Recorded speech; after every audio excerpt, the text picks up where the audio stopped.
We're going to start with some breaking news. Two trains have collided in southern Pakistan's Sindh Province, killing more than 30 people, according to local police. It appears an intercity passenger train derailed and was hit by an oncoming express service. Injured passengers are being taken to nearby hospitals.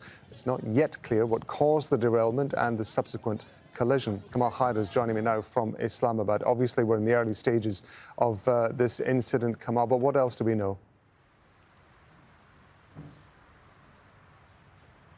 What we know so far is that this particular accident took place over 500 kilometers from the city of Karachi in Ghotki district. One train, which was northbound, the other southbound, collided after one of the trains had a derailment. Some of the bogies were lying on the adjacent track when the southbound train hit that with full impact. According to reports, 30 people are confirmed dead. That is according to the senior superintendent of police in the area.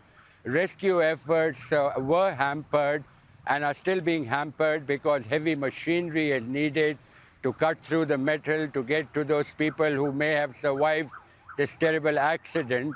Locals were the first to respond. There are paramilitary forces at the site. However, the heavy equipment has not arrived.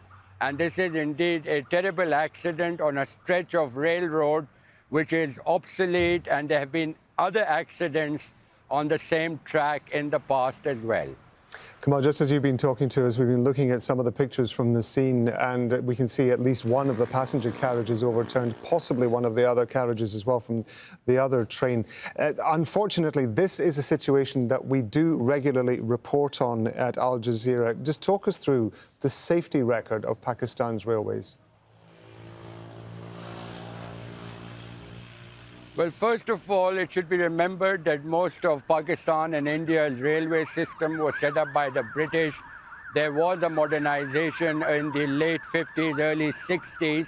But since then, the railways has been hit by rampant corruption, mismanagement, and that, of course, has led to an aging, obsolete system, which should have been basically out of the system by now. However, despite promises of a new revamped railway line which Pakistan is negotiating with China, that plan, of course, has been hit by financial constraints. But the country needs to do a lot more in order to make railways safer, because this is a mass transit, a transport system which caters mostly to the poor. Kamal, thanks very much indeed. That's Kamal Hyder bringing us up to date from Islamabad.